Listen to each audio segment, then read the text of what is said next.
আজকে যেখানে ছিলাম উনি ডিসি অফিসে কাজ করতেন এতদিন, একটা আফসোস করলো লোকটা।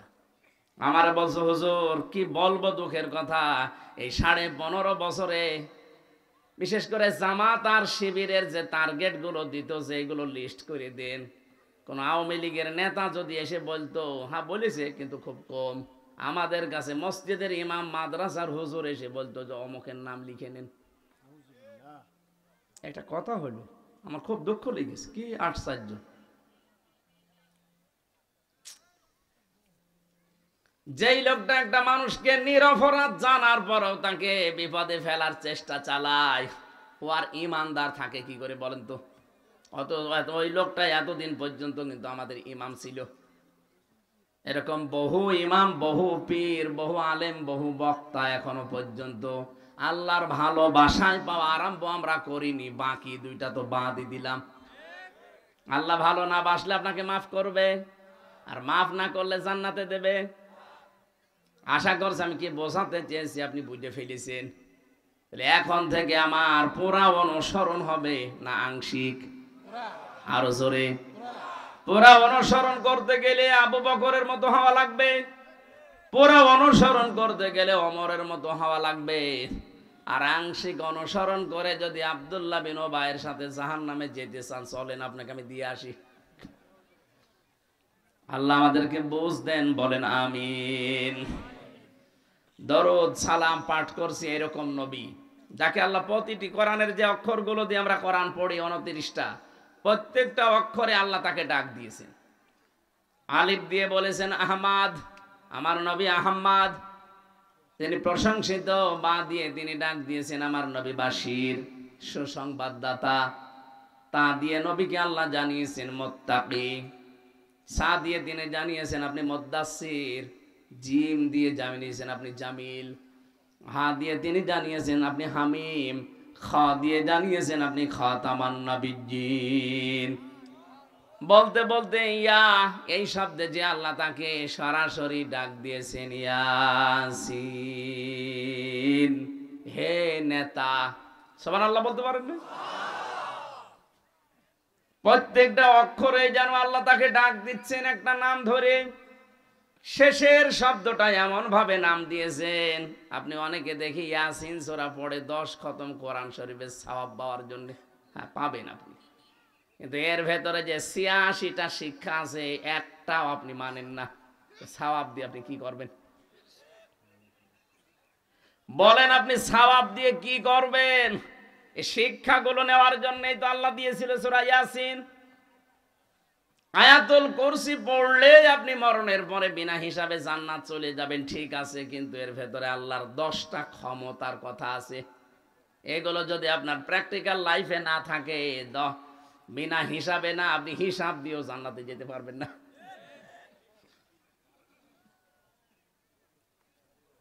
এই জন্য আয়াতুল কুরসির ভেতরে যে 10টা, সূরা ইয়াসিনের ভেতরে 86টা, 86টার শেষেরটাই এইটা, ইন্নামা আমরুহু ইযা রাদা শাইআন আইয়াকুলা লাহু কুন ফায়াকুন ফাসুবহানাল্লাযী বিয়াদিহি মালাকুতু কুল্লি শাইইন ওয়া ইলাইহি ইরজাউন।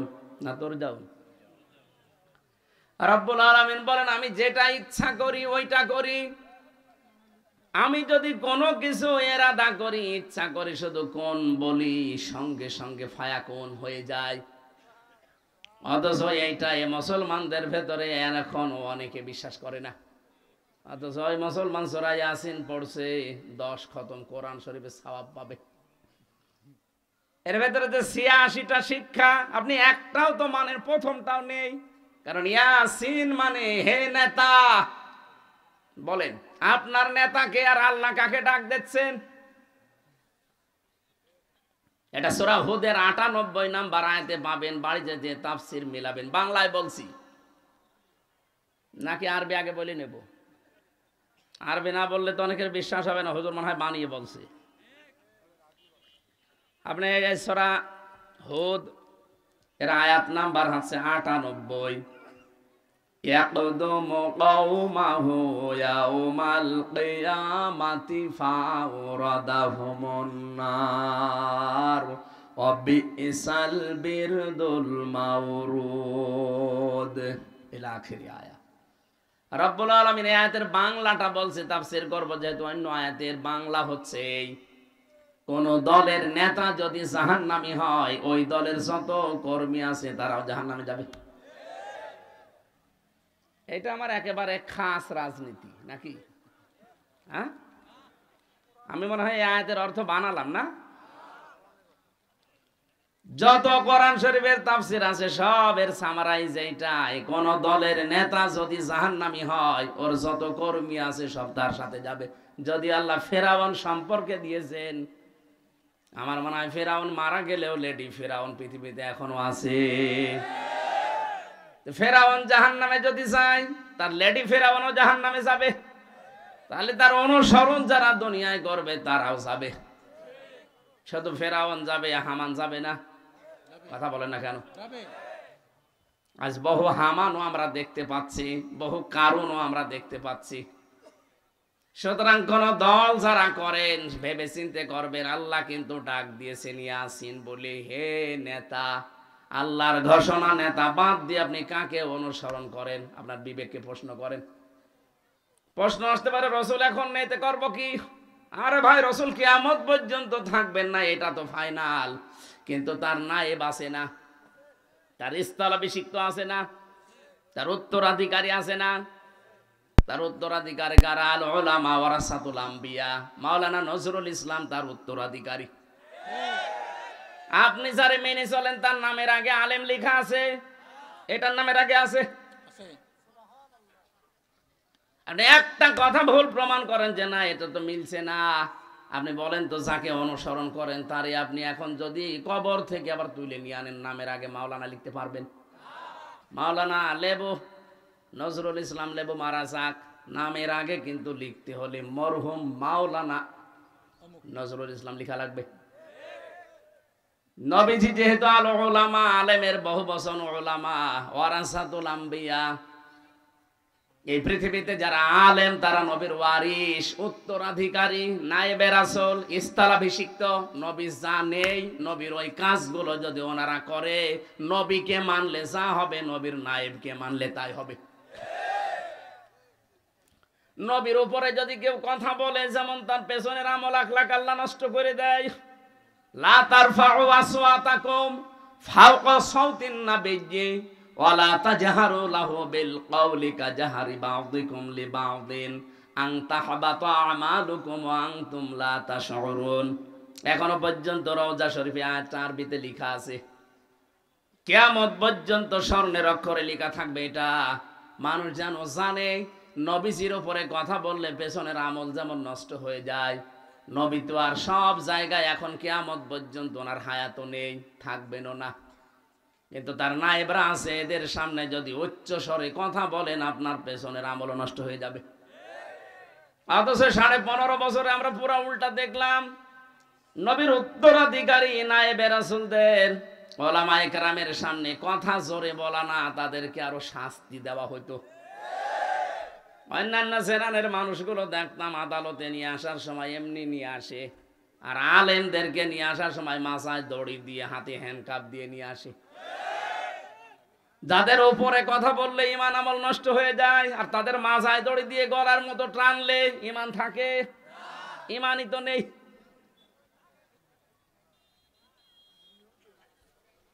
গাইবান্ধাবাসী, অবশ্যই আপনার বিবেক এখন কাজ করবে, আমি জানি। আপনার বিবেকটা একটু কাজে লাগান।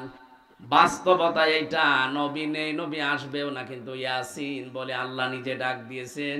সুতরাং বিশ্ব নবীর আদর্শ যারা মেনে চলতে চায় তাদেরকে আপনাকে অনুসরণ করা লাগবে। এরা আল্লাহর ঘোষণা দেওয়া নেতা। খালি আল্লাহর ঘোষণা দেওয়া ইয়াসিন, আল্লাহ পাক যাকে দিয়েছিলেন উনি তো নেই, ওনার নায়েব আছে। আমি এখান থেকে কুষ্টিয়া একজনকে পাঠালাম, আমি যেতে পারলাম না। উনি যদি আমার কাজটা করে আসে, উনি আমার নায়েব। এই কথা বলছে না কেন? এখন ওকে আমি পাঠালাম টাকা আনতে, ও যদি বলে কে পাঠিয়েছে, হামজা পাঠিয়েছে, নাম শুনে টাকা না দিয়ে যদি পিটাই, ওই পিটানো আমার পিঠের ওপরেই পড়ছে। সুতরাং আপনি এখন এত বড় স্পষ্ট দলিল দেওয়ার পরেও যদি কেউ নায়েবে রাসূলকে না মানেন, আমি আশা করছি, আমি বিশ্বাস করছি অবশ্যই আপনি রাসূলের সাথে বিয়াদবি করছেন। এই জন্য ইয়াসিন সূরা পড়ে যারা মনে করেন আমার 10 খতম কোরআনের সওয়াব আছে, মাস্ট বি হবে, কিন্তু এই শিক্ষাগুলো আপনার ভেতরে থাকা লাগবে। যেই দল করেন ওই দলের নেতা যদি জাহান্নামী হয়, কর্মী সব তার সাথে জাহান্নামে যাওয়া লাগবে।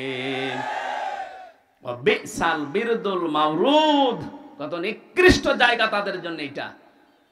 এরপরও অনেকের বিবেক খোলে না। তাহলে আমি রাসূলের পরিচয় দিয়েছিলাম। সূরা ইয়াসিনের সর্বশেষ 2টা আয়াত আমি তেলাওয়াত করে ফেলেছি। আল্লাহ যেটা চাই শুধু ইচ্ছা করবেন, কোন ফায়াকুন সঙ্গে সঙ্গে হয়ে যাবে। আল্লাহ পাক আমার মনে হচ্ছে বাংলাদেশের দিকে তাকিয়ে উনি ইচ্ছা করছে দেশে আল্লাহর কোরআন কায়েম হোক। হ্যাঁ, আমি আন্দাজে বলছি না। কোরআনের পাখি শহীদ আল্লামা দেলাওয়ার হোসাইন সাইদি রহমতুল্লাহ আলাইহি যতগুলো স্বপ্ন দেখেছিলেন, আমার সবগুলো দেখতে পাচ্ছি সামনে প্রতিফলিত হচ্ছে। উনি বলেছিলেন এই দেশে জালেমরা ইঁদুরের গর্ত পাবে না, আমার মনে হচ্ছে ঠিক 100 ভাগ মিলে গেছে। বলেছিলেন শুধু গোড়া নাড়া দেওয়া হবে, দিল্লি গিয়ে পড়বে, একেবারে তাই পড়িছে। কেন অন্য কোনো জায়গা ছিল না? ওনার স্বপ্ন আল্লাহ খাপের খাপ মমতাজের বাপ দেখিয়েছে। উনি বলেছিল এই দেশে জালেমদের নাকের ডগার উপরে কালেমার পতাকা উড়বে। আমার মনে হচ্ছে সেই পরিবেশ আল্লাহ কায়েম করে দিচ্ছে। এই কথা শোনেন আগে, এটার প্রমাণ এই গাইবান্ধা থেকে পরশুদিন দেখতে পাবেন ইনশাআল্লাহ। আমিরে জামাত ডাক্তার শফিকুর রহমান আপনাদের এখানে আসার ঘোষণা দিয়েছে মনে হয় না? হ্যাঁ, পরশুদিন আসবে 24 তারিখে সকাল 10টায় গাইবান্ধা শহরে ইনশাআল্লাহ। ওখানে আমার মনে হচ্ছে এই দৃশ্য আল্লাহ গাইবান্ধা থেকে দেখাবে। কারণ এই দেশে ইসলামের কারণে নির্যাতিত যত জেলা আছে, 1 নম্বরে সাতক্ষীরা, 2 নম্বরে গাইবান্ধা। এখান থেকে সাতক্ষীরা থেকেও দেখিয়েছে কিছুদিন আগে, এখান থেকেও দেখাবে। আপনারা যতটুকু সামর্থ্য আছে সব নিয়ে যাবেন ইনশাআল্লাহ। গাইবান্ধা যেন অন্তত সাতক্ষীরার উপরে চলে যায়। ওনার আর একটা সেদিন লন্ডনের বক্তব্য শুনছিলাম, আর একটা স্বপ্নের কথা জানাচ্ছিলেন। উনি ওপেন ঘোষণাও দিয়েছিলেন, আল্লাহর কসম আমি সাইদি বলছি, আমি দেখতে পাচ্ছি সামনে পৃথিবীতে ইসলাম পূর্ণাঙ্গ যদি কায়েম হয় তবে আমার বাংলাদেশে পূর্ণাঙ্গ হবে। এটা যেহেতু দেখে যেতে পারেননি, আমার মনে হয় ওটা বাংলাদেশে কায়েম হবে। সে পরিবেশ আস্তে আস্তে ওই দিকে যাচ্ছে।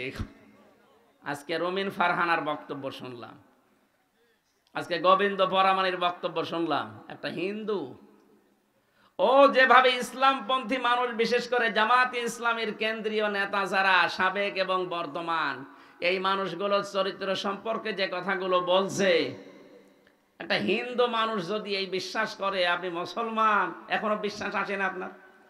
উনি বলছে এদেশে যদি সত্যি ইসলামপন্থী বিশেষ করে জামাতি ইসলামী আর শিবিরকে হাতে দেওয়া হয়, এদেশে চাঁদাবাজি একদিনে বন্ধ হয়ে যাবে। এটা বলার কয়েকদিন আগে আমিরে জামাত ঘোষণা দিয়েছে, ইসলাম যদি দেশে প্রতিষ্ঠিত হয় সর্বপ্রথম আমরা বন্ধ করব চাঁদাবাজি। এটা নিয়ে গাইবান্ধায় গত পরশুদিন মারামারি হয়েছে না কালকে? কারা এগুলো? হ্যাঁ, সাগাটায় কারা করছেন আমরা জানি। এই জন্য রমিন ফারহানা আজকে এই কথাগুলো বলিস। আমরা কন্ট্রোল করতে পারছি না। 5 তারিখের পর থেকে বিএনপি চাঁদাবাজি আর বিভিন্ন জায়গায় দখলদারি শুরু করেছে। আরে ভাই, এটা তো রেকর্ড হচ্ছে। আপনি কি মনে করছেন সবগুলো রেকর্ড হচ্ছে? আন্তর্জাতিক দাদারা বসে আছে, মডেল সব কিছু টের পাচ্ছে। এতদিন পর্যন্ত ভারত আমাদের পেছনে এটা ছড়িয়েছিল যে এই দেশে সংখ্যালঘু নির্যাতন হয়। এখন যেহেতু প্রমাণ হচ্ছে না, পুরা মিথ্যা, পুরা বানোয়াট। ওদের সাংবাদিক নামে কিছু কলঙ্ক আছে, মলম বিক্রেতা, হকার, ওরা এগুলো মানুষকে ছড়িয়ে ছড়িয়ে মিথ্যা বিভ্রান্তি তথ্য দিয়ে, কালকেও একজনে পরশুদিন এই যে পঞ্চগড় আর ওদিকে ঝিনাইদহ মাগুরা, দুইজন গিয়েছিল চিকিৎসার জন্য ভারতে। সাংবাদিক এই হকারের মতো আরেকজন আছে, বলছে আপনি বলেন যে ওই দেশে আমার মেয়েকে রেপ করা হয়েছে, আমাদেরকে আর থাকতে দেয়নি, এই জন্য আমরা পালিয়ে এসেছি। ও মহিলা দেখলাম পুরা উল্টি, কি বলেন আপনি? আমরা এসেছি আমাদের চিকিৎসা করানোর জন্য, বাংলাদেশে আমরা সবচাইতে নিরাপদে আছি। এটা আন্তর্জাতিক বিশ্বে যাচ্ছে না? সারা দুনিয়ায় আমরা দেখি কেউ পৃথিবীর মাটির নিচে কেউ তেল পায়, গ্যাস পায়, সোনা পায়, রূপা পায়, আর ওই শয়তানরা শুধু মাটির নিচে মন্দির পায়। মসজিদগুলো ভেঙে ভেঙে মন্দির বানাচ্ছে। বাংলাদেশে রেকর্ড আছে যে একটা মন্দির ভাঙে আমরা মসজিদ বানিয়েছি।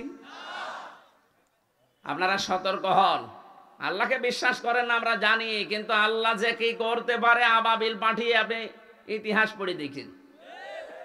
আল্লাহর ঘরে হাত দিলে কি হয় আল্লাহ দেখাননি? কতগুলো মসজিদ ভেঙে ফেললেন। আজকে সকালে একটা ভেঙেছে, বলছে এখানে 500 বছর আগে মন্দির ছিল। আযাব আসলে কিন্তু তখন আর দাদা বাবা বাঁচান কিছুই করার থাকবেন না। কথা বলেন না কেন? প্রতিবেশী হিসেবে সতর্ক করলাম, এরপরও যদি সতর্ক না হন কপালে আগুন লাগলে আমরা আরো আগুন লাগিয়ে দেব। এখনই অলরেডি লেগে পড়েছে। ট্রাম্প ঘোষণা দিয়েছে 16 লাখ ভারতীয়কে আমি পাঠিয়ে দেব, নে এবার ধুতি সামলা। ও 20 তারিখে জানুয়ারি ওর শপথ। যদি ও তো এমনি জাতে মাতাল তাহলে ঠিক আছে, মাথায় কিন্তু এমনি গরম। ওই আন্তর্জাতিক বিষয়গুলো টের পাচ্ছে না যে এতদিন আপনি মিথ্যা ছড়িয়েছেন সংখ্যালঘু নির্যাতন হয়। সবচাইতে বেশি এখন সংখ্যালঘু নির্যাতন ভারতে হচ্ছে। গরু খাওয়ার অপরাধে মুসলমানকে জবাই করে। সবচাইতে বড় ধর্মীয় অনুশাসন যেগুলো মেনে চলা হয় সেখানে সবচাইতে বেশি রাগ ওদের, আর আল্লাহর ঘরগুলো ভেঙে গুড়িয়ে দিচ্ছে। এমনকি কিছুদিন আগে খ্রিস্টান 2 জন মহিলাকে ভারতে উলঙ্গ করে হাঁটিয়েছে। ট্রাম্প একজন খ্রিস্টান, কি সে জাতে মাতাল হলো তাহলে ঠিক আছে, ও দেখে না যে আপনি এতদিন মিথ্যা ছড়িয়েছেন। 16 লাখ ভারতীয় যদি একবারে চলে আসে ওর ধুতি থাকবে? বলেন। এদিকে আমাদের সাথে সব সম্পর্ক তো অলরেডি ছিন্ন করেই দিয়েছেন। বলে আমাদের না খাওয়িয়ে মারবে। আরে ভাই, আমাদের পৃথিবীতে এখনো 57টা মুসলমান রাষ্ট্র আছে। পাকিস্তান থেকে, তুরস্ক থেকে, চীন থেকে যেভাবে ব্যবসায়িক পণ্য আসতেছে ওদের কোনো দরকার নেই। ভারত বয়কটের ডাক দেওয়া এখন আমাদের ইমানের দাবি। এটা জাতীয় ইস্যু হয়ে দাঁড়িয়েছে। ওরা আমাদের একেবারে কলিজায় হাত দিয়েছে মসজিদ ভেঙ্গে। কথা বলে না কেন? খাবারের ভয় দেখায়। আমাদের তো বছরে 1 মাস না খেয়ে থাকা ফরজ। কিসের খাবারের ভয় দেখান? দরকার হয় আমরা সারা 12 মাসে রোজা রাখবো। ওদের আলু, ওদের পেঁয়াজ সব পচে যাচ্ছে। আজকে বিভিন্ন যে হকার সাংবাদিক যারা ওদের বাড়ি ঘেরাও করিস, 2 জনকে পিটিয়ে আইসিইউতে পাঠিয়েছে। শয়তানরা বাংলাদেশের বিরুদ্ধে উল্টাপাল্টা কথা বলো।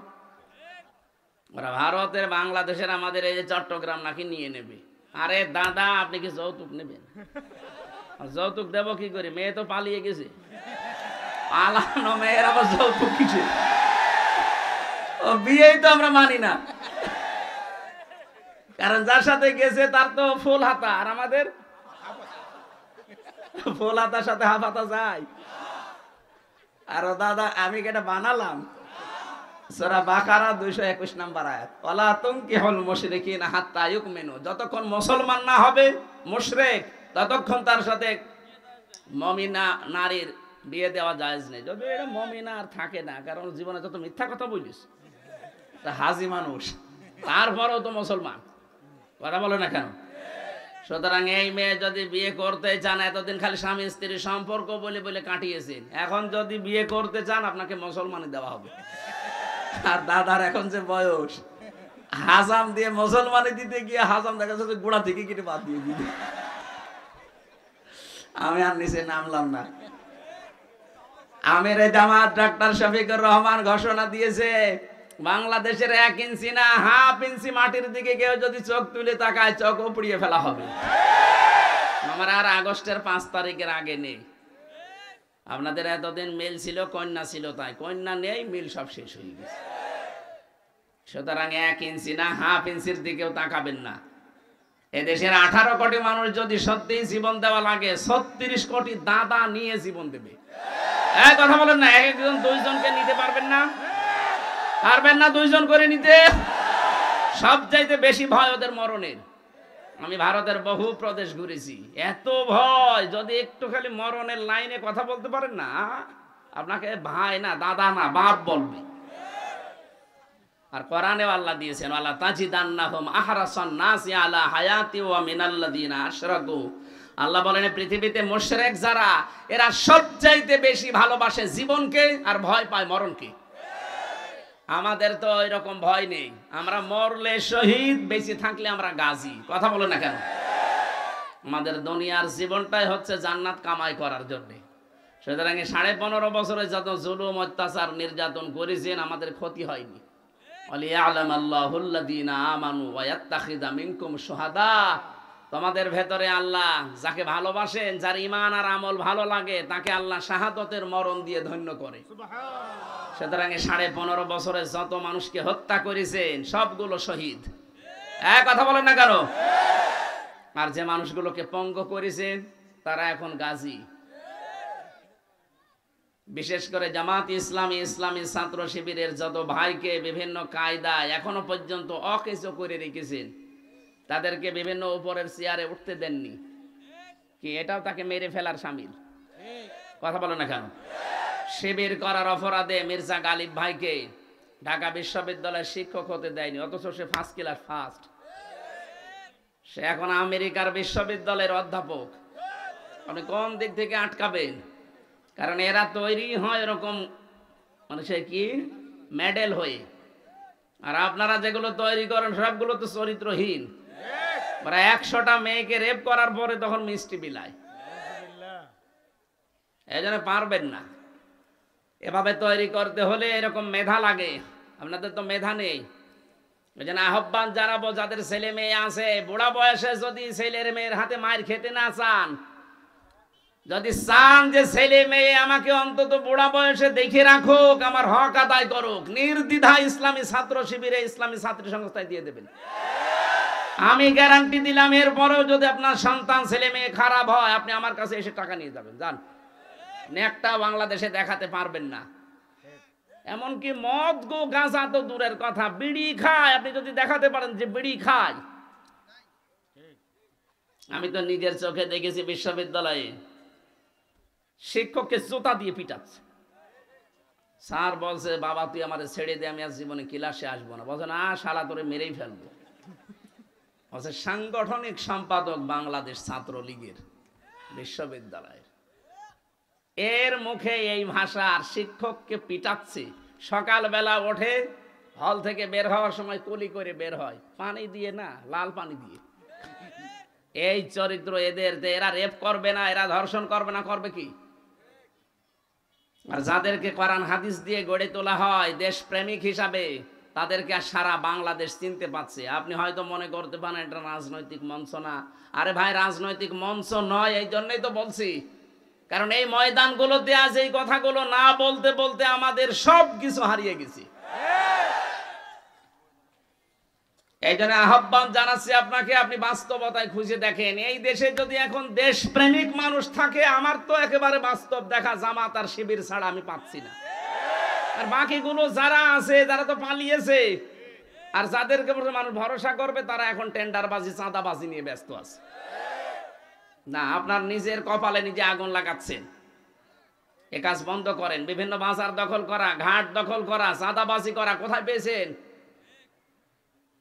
একটা টাকা যদি কারো কাছ থেকে এভাবে নেন, আপনার কাছ থেকে আল্লাহ 2 টাকা খসাবে, এরপর আপনার মরণ হবে।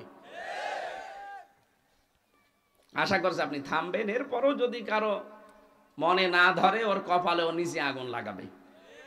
আজকের আলোচনার বিষয় নিয়েছিলাম আমরা আমানত। কি বলেন বলেন? শব্দটা কত গুরুত্বপূর্ণ জানেন? কিয়ামতের আগে নবীজি বলেন, কিয়ামতের আগে দৃশ্য হবে এরকম, মাইকিং করেও একটা আমানতদার মানুষ খুঁজে পাওয়া যাবে না। দৃশ্য কিন্তু সেদিকে আস্তে আস্তে চলে যাচ্ছে। আবার আল্লাহ একটু লাগাম টেনে ধরেছেন। আমানতদার মানুষ এখন সামনে আমরা চাই। কারণ ন্যায় বিচার কায়েম না হলে আপনি আমানতের দায়িত্ব পালন করতে পারবেন না। এই জন্য আয়াতের 2য় শব্দে আল্লাহ এটা দিয়েছেন, ওয়াইদা হাকামতুম বাইনান নাস, যখন বিচার করবেন মানুষের ভেতরে আং তাহকুমু বিল আদলি, যেন আপনি ন্যায় বিচার কায়েম করতে পারেন। এখন আদল শব্দটা আয়াতের মাঝে আল্লাহ দিলেন। আদল কি? মামান আলাদাল লগাতানা শারহান, তাফসিরের ভেতরে ফি জিলালিল কোরআন আমি আদল পেয়েছি 3 প্রকার।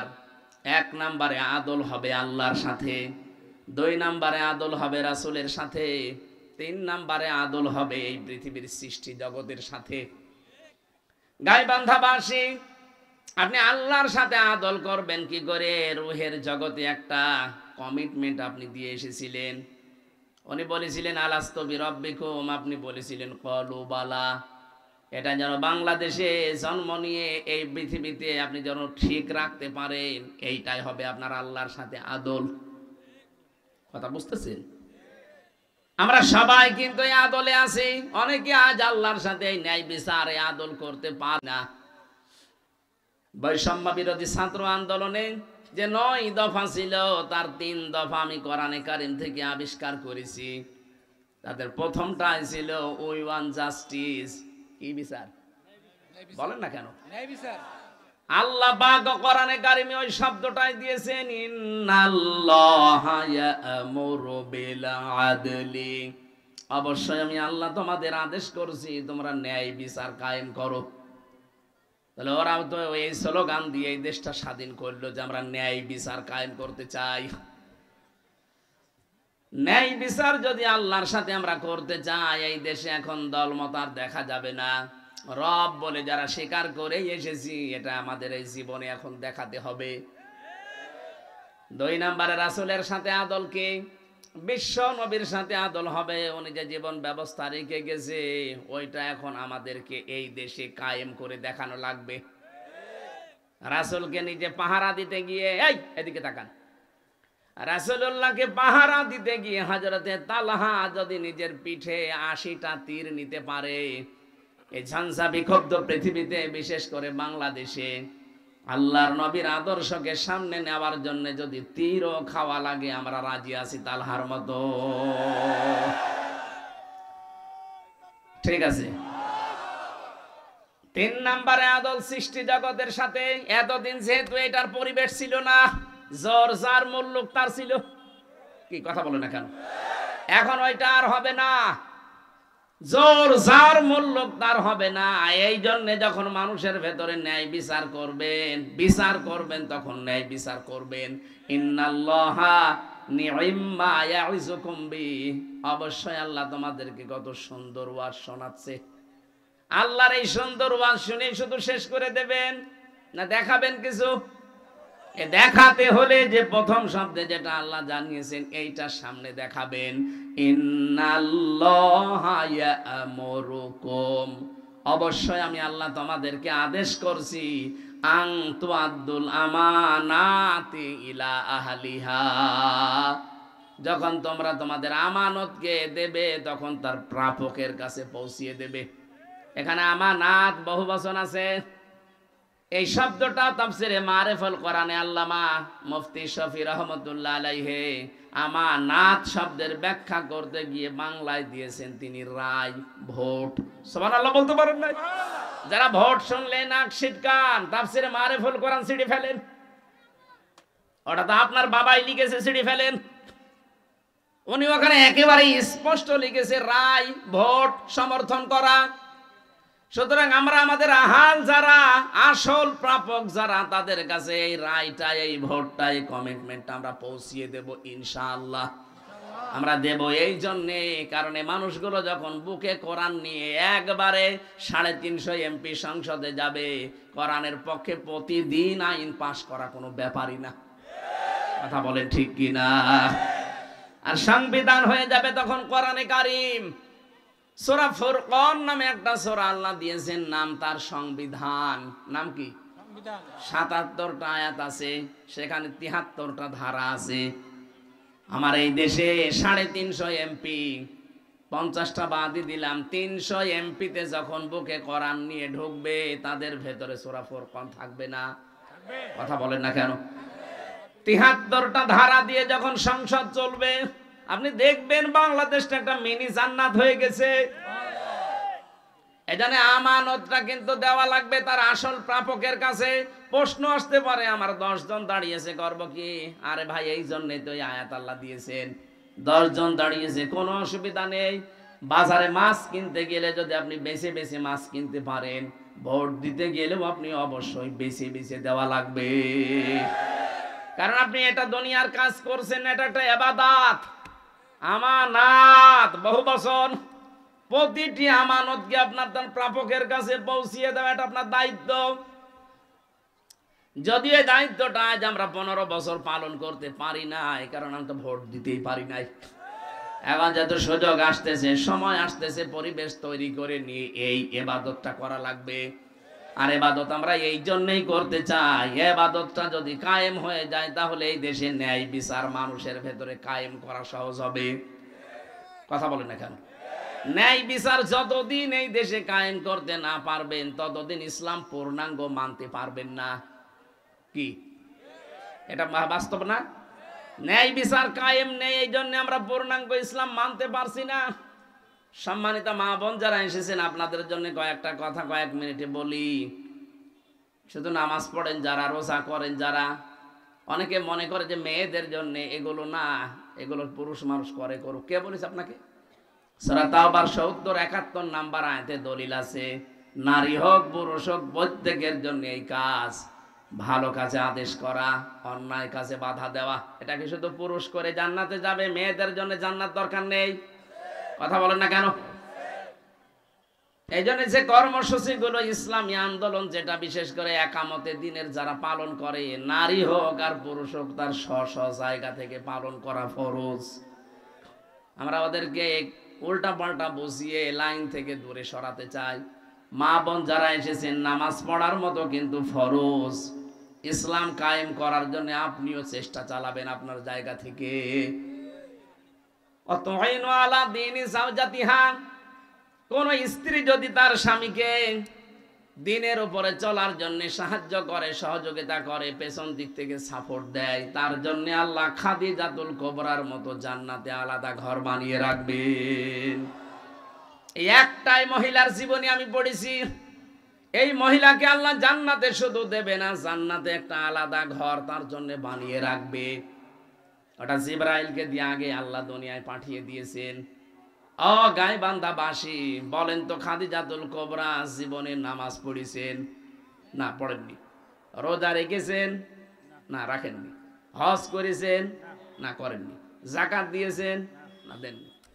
কারণ ওনার ইন্তেকালের পরে এই বিধানগুলো সব নাসিল হয়।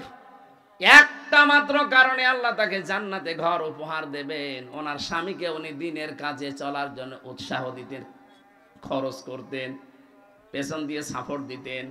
আপনাকে আমি আহ্বান জানাচ্ছি, সামনে এই সময় আসছে, ইসলামের উপরে চলার জন্য, এই দেশ কায়েম করার জন্য আপনার ভূমিকা আমরা চাই। কথা বলে না কেন? আল্লাহ মেয়েদেরকে খাদিজাতুল কুবরার যোগ্য উত্তরসূরি হওয়ার তৌফিক দেন, বলেন আমিন।